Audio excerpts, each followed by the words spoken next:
Hello friends, welcome to my YouTube channel S K hi fi study. दोस्तों, ये video 12th intermediate UP board के लिए है, जिसमें कंप्लीट कोर्स के सारे इम्पोर्टेंट टॉपिक्स धीरे धीरे करके सारे टॉपिक्स बहुत सारी वीडियो बनाऊंगा मैं। ठीक है ना। तो मेरे कोचिंग के जो 12th के स्टूडेंट हैं वो भी इसको ध्यान से समझते हुए अपना रिवीजन करें।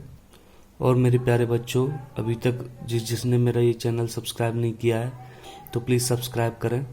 ठीक है ना। और वीडियो के अंत में लाइक शेयर करना ना भूलें। तो चलो स्टार्ट करते हैं। ठोस अवस्था जो होती है वो दो प्रकार की होती है।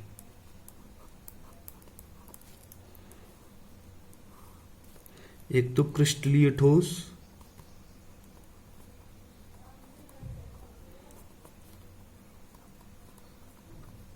और एक अक्रिस्टलीय ठोस। ठीक है भाइयों, यानी crystalline solid and amorphous solid. अब क्रिस्टलीय ठोस, उससे पहले ठोस। ठोस क्या होते हैं? जिनके आयतन और आकार दोनों फिक्स होते हैं। क्या? आयतन और आकार दोनों फिक्स होते हैं। तो आयतन और आकार दोनों में फिक्स तो दोनों में इसमें भी होंगे, यानी क्रिस्टलीय ठोस में और अक्रिस्टलीय ठोस में।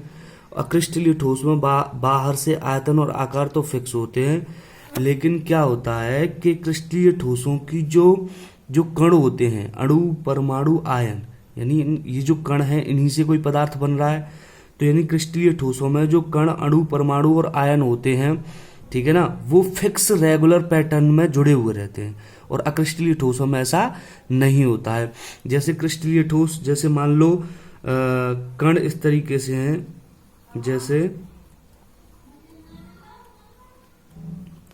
जैसे ये R B R B R B are.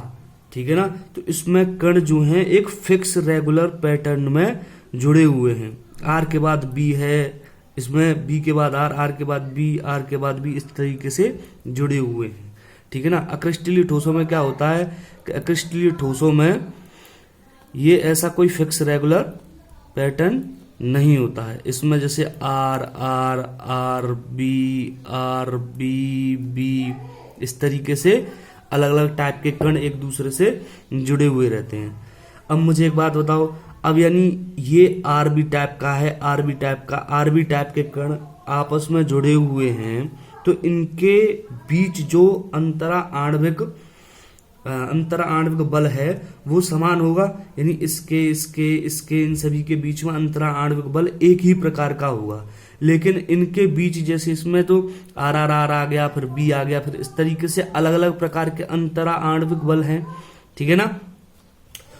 तो क्या होता है कि यानी एक ही प्रकार के अंतरा आणविक बल हैं, तो उनको तोड़ने के लिए, ठीक है ना, अब भाई कोई भी पदार्थ है, ठीक है ना, उसको जब गर्म किया जाता है, ठीक है ना, तो वो अपने कणों में अणु परमाणु आयनों में टूट जाता है, या उसकी स्टेट चेंज की जाती है तो अपने अणु परमाणु आयनों में चेंज हो जाता है वो। ठीक है ना।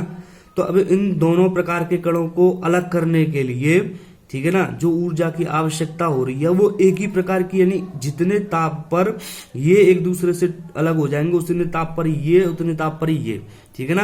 तो एक निश्चित ताप पर ये एक दूसरे से अलग हो जाएंगे, यानी एक निश्चित ताप पर ये अपनी कंडीशन, यानी अपनी स्टेट जो है, जैसे ठोस द्रव गैस होता है, ठीक है ना, तो एक ही ताप पर ये अपनी कंडीशन अलग अलग कर सकते हैं, स्टेट चेंज कर सकते हैं। लेकिन इसमें अलग अलग प्रकार के अंतरा आणविक बल हैं, तो इनको तोड़ने के लिए अलग अलग प्रकार की ऊष्मा, अलग अलग प्रकार के बलों की आवश्यकता होगी। ठीक है ना। तो इस प्रकार के जो ठोस होते हैं, अक्रिस्टलीय ठोस होते हैं, उनको अलग अलग, यानी उनकी स्टेट चेंज करने के लिए, उनकी जो अवस्था है ठोस से, जैसे मान लो तुम्हें द्रव में चेंज करना है, ठीक है ना, तो उसके लिए अलग अलग प्रकार की ऊर्जाओं की आवश्यकता होगी। तो इनका फिक्स गलनांक व क्वथनांक नहीं होगा, गलनांक व क्वथनांक। ठीक है ना। तो आई होप ये समझ में आ गया हो। अब देखते हैं, अब जैसे अब क्रिस्टलीय ठोस अवस्था कितने प्रकार की, ठीक है ना। अब क्रिस्टलीय ठोस अवस्था, जो क्रिस्टलीय ठोस अवस्था होती है वो भी तुम्हारी 2 प्रकार की होती है। तो पहली कौन सी, तो पहली, एक सेकंड, तो पहली एक ही प्रकार के कणों से, एक ही प्रकार के कणों से मिलकर बनने वाली, मिलकर बनने वाली, और दूसरी अलग अलग प्रकार के कणों से, अलग अलग प्रकार के कणों से मिलकर बनने वाली। अब यानी कण जो है, यानी अणु परमाणु आयन, यानी एक ही प्रकार के कणों से मिलकर बनने वाली और अलग अलग प्रकार के कणों से मिलकर बनने वाली, ठीक है ना। अब इनको सबसे पहले इसमें पढ़ेंगे हम, पहला एक ही प्रकार के कणों से मिलकर बनने वाली, ठीक है ना। एक ही प्रकार के कणों से मिलकर बनने वाली, ठीक है ना। अब उसके लिए सबसे पहले हमें इकाई सेल देखना पड़ेगा कि इकाई सेल क्या होता है, ठीक है ना। इकाई सेल, इकाई सेल यानी यूनिट सेल। अब यूनिट सेल क्या होता है, यानी यूनिट सेल वो होता है, यानी वह छोटा सा पैटर्न जिसके बार बार प्रयोग होने से पूरी ठोस अवस्था बनती है, ठीक है ना। तो मैं जो बोल रहा हूं उसको ध्यान से सुनते हुए चलना है, ठीक है ना, क्योंकि अगर लिखने में टाइमिंग ज्यादा आ जाती है वीडियो की, तो इसलिए उनको समझते हुए चलना है। यानी वह छोटा सा पैटर्न जिसके बार बार प्रयोग होने से पूरी ठोस अवस्था बनती है। अब जैसे मान लो आपको कोई घर बनाना है, ठीक है ना, तो घर की सबसे छोटी इकाई क्या है, घर की सबसे छोटी इकाई ईंट है, ठीक है ना। अब जैसे ईंट का बार बार प्रयोग होने से पूरा घर बनता है, इसी तरीके से यानी जो एक ही प्रकार के कणों से मिलकर बनने वाली जो ठोस अवस्था होती है, और उनमें, या अलग अलग प्रकार के कणों से मिलकर भी कह सकते हैं, तो उनमें जो इकाई सेल यानी जो होता है वह छोटा सा पैटर्न होता है जिसके बार बार प्रयोग होने से पूरी ठोस अवस्था बनकर तैयार हो जाती है। तो आई होप यूनिट सेल समझ में आ गया हो। अब एक ही प्रकार के कणों से मिलकर बनने वाली जो ठोस अवस्था होती है उसमें पहला पॉइंट देखेंगे, यानी regular arrangement of latest point in one dimension, यानी एक विमीय में जालक बिंदु की स्थिति। तो एक विमीय मतलब एक विमा, ठीक है ना, केवल लंबाई, ठीक है ना। तो यानी इसमें एक विमीय में जालक बिंदु की स्थिति क्या होती है कि इसमें पॉइंट्स जो होते हैं, यानी जो इकाई सेल होती हैं, वो एक विमीय में इस तरीके से होती हैं, ठीक है ना।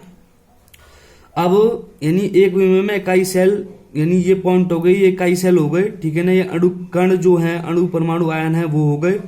अब इनके बीच में मान लो जो इनके अच्छे हैं, उनके बीच में जो अच्छी दूरी है वो क्या क्या है, ए है, सभी के बीच में ए है। अब एक विमीय में इकाई सेल को परिभाषित करने के लिए, ठीक है ना, केवल एक पैरामीटर की आवश्यकता पड़ रही है, केवल ये अक्षीय दूरी। इनके कणों के मध्य, यानी ये जो यूनिट सेल हैं, इनके कणों के मध्य जो अक्षीय दूरी है, केवल एक ही पैरामीटर यानी एक ही माप की आवश्यकता पड़ रही है। तो वो क्या है, अक्षीय दूरी, ठीक है ना। यानी इसकी अगर मान लो ज्यामिति पूछता है, ज्यामिति, ठीक है ना, तो वो क्या हो जाएगी, अक्षीय दूरी ए। यानी एक विमीय में इकाई सेल को परिभाषित करने के लिए, यानी जो जालक बिंदु हैं, इकाई सेल, यानी एक छोटा सा पैटर्न, यानी मान लो ये बार बार प्रयोग हो रहा है, ये बार बार प्रयोग हो रहा है, तो इससे ही तो ये ठोस अवस्था बन रही है, ठीक है ना। तो यानी इसकी जो ज्यामिति है वो केवल एक अक्षीय दूरी है, यानी कणों के बीच में जो केवल अक्षीय दूरी है वो उसकी ज्यामिति हो जाएगी। तो एक विमीय में इकाई सेल को परिभाषित करने के लिए केवल एक पैरामीटर की आवश्यकता, वो कौन सा, अक्षीय। अब आता है द्विविमीय में जालक बिंदु की स्थिति। तो द्विविमीय यानी दो विमाएं, यानी लंबाई चौड़ाई वगैरह, यानी लंबाई और चौड़ाई हो जाए। तो द्विविमीय में जालक बिंदुओं की स्थिति क्या होती है, यानी जो कण अणु परमाणु आयन होते हैं वो द्विविमीय में किस तरीके से अरेंज होते हैं, वो देखो। यानी एक विमीय में तो इस तरीके से हो गया, ये कण, इनके बीच में अच्छी दूरी है, और द्विविमीय के लिए क्या होता है कि ये कण यहां पर और होते हैं, ठीक है ना। तो अब ये द्विविमीय में ये अच्छी दूरी है, इसके और इसके बीच की अच्छी दूरी ये ए मान ली, इसके और इसके बीच की अच्छी दूरी ये बी मान ली। तो इसी तरीके से ये पूरा पैटर्न चल रहा है, ठीक है ना। तो यानी ये द्विविमीय में जालक बिंदुओं की स्थिति हो गई, ठीक है ना, ए बी, ठीक है ना। तो यानी द्विविमीय में जो इकाई सेल होता है, अब ये एक पूरा पैटर्न है, ये वाला मैंने इकाई सेल क्या बताया था, वह छोटा सा पैटर्न जिसके बार बार प्रयोग होने से पूरी ठोस अवस्था बनती है, ठीक है ना। तो इन दोनों के बीच की अच्छी दूरी ए है, इन दोनों के बीच की अच्छी दूरी बी है, ये पूरा यूनिट सेल है, इसका बार बार प्रयोग हो रहा है, तो ये पूरी ठोस अवस्था बन रही है। अब इन दोनों के बीच में जो अक्षीय कोण है वो क्या मान लिया, एल्फा। तो यानी ये अक्षीय कोण क्या है, सभी का एल्फा है, ठीक है ना। तो द्विविमीय में इकाई सेल को परिभाषित करने के लिए, ठीक है ना, तीन पैरामीटर्स की आवश्यकता होती है। क्या क्या, कि एक तो ए, एक बी और एक ये अक्षीय कोण एल्फा, ठीक है ना। तो तीन पैरामीटर्स की आवश्यकता पड़ रही है, यानी द्विविमीय में जो इकाई सेल होता है उसको परिभाषित करने के लिए तीन पैरामीटर्स की आवश्यकता पड़ रही है, ठीक है ना। अब ये जो है, ये जालक बिंदुओं की जो स्थिति है वो किस में है, यूनिट सेल में है, ठीक है ना। यूनिट सेल का बार बार प्रयोग होने से पूरी ठोस अवस्था बनती है। तो पूरी ठोस अवस्था में जो यूनिट सेल है, इकाई सेल है, ठीक है ना, पहले उसके बारे में हम पढ़ रहे हैं कि उसके अंदर जो कण हैं उनका अरेंजमेंट किस तरीके से हो रहा है वो हम देख रहे हैं इसमें। अब इस यूनिट सेल में अगर ये ए और बी ये बराबर हो जाए, ठीक है ना, इनकी लंबाई बराबर हो जाए, ठीक है ना, और जो अल्फा बराबर है वो 90 डिग्री, तो वो क्या बन जाएगा, वो एक वर्ग ही तो बन जाएगा भाई। ए बराबर बी हो गया तो सभी ये ए बराबर बी के है, तो ये ए ये सारे ए हो जाएंगे, ठीक है ना, और प्रत्येक को 90 डिग्री हो जाएगा। तो ये इकाई सेल है वो क्या बन जाएगा, एक वर्ग बन जाएगा, ठीक है ना। अगर ए और बी आपस में बराबर नहीं है लेकिन जो अल्फा है वो 90 डिग्री हो जाए तो वो क्या बन जाएगा, एक आयत बन जाएगा। तो यानी यूनिट सेल की जो शेप है, आकृति है, वो क्या बन जाएगी, आयत बन जाएगी। अगर ए बराबर बी है तो वर्ग, और अल्फा बराबर 90 डिग्री है, और ए बी के बराबर नहीं है और अल्फा 90 डिग्री है, तो वह एक क्या बन जाएगा, एक आयत बन जाए। अब त्रिविमीय में जालक बिंदुओं की स्थिति, तीसरा पॉइंट देखते हैं, त्रिविमीय में जालक बिंदुओं की स्थिति, ठीक है ना। तो त्रिविमीय में जो जालक बिंदु होते हैं वो किस तरीके से होते हैं, जैसे ये एक जालक बिंदु यहां पर है, यहां पर है, यहां पर है, यहां पर है, ठीक है ना, एक यहां पर और एक यहां पर, एक यहां पर और एक यहां पर, ठीक है ना। तो जैसे मान लो इसमें जो इन दोनों के बीच की अच्छी दूरी है वो ए है, इन दोनों के बीच की अच्छी दूरी जो है वो बी है, और इन दोनों के बीच की अच्छी दूरी जो है वो सी है। इसी तरीके से ये ए बी सी, इसी तरीके से यहां पर ये जालक बिंदु हो जाएंगे, तो इनके बीच की अच्छी दूरी इस तरीके से ये है, ठीक है ना। तो अब त्रिविमीय में अब ये जो है वो पूरा पैटर्न है, एक यूनिट सेल है जिसके बार बार प्रयोग होने से पूरी ठोस अवस्था बनेगी, ठीक है ना। तो अब इन दोनों के बीच में जो अक्षीय कोण है वो अल्फा मान लो, ठीक है ना, और बी और सी के बीच में ये बीटा मान लो, और सी और ए के बीच में ये गामा मान लो, ठीक है ना। तो त्रिविमीय में इकाई सेल को परिभाषित करने के लिए 6 पैरामीटर्स की आवश्यकता, यानी 3 अक्षीय दूरी एवं 3 अक्षीय कोणों की आवश्यकता होती है। तो इसमें 6 पैरामीटर्स ए बी सी और अल्फा बीटा गामा, यानी 3 अक्षीय दूरी, ये अक्षीय दूरी और 3 अक्षीय कोण की आवश्यकता होती है।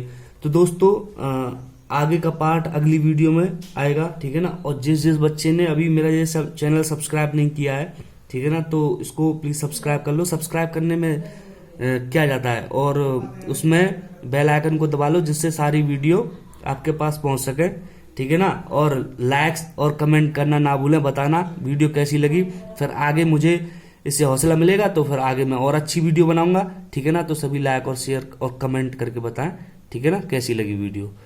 ओके।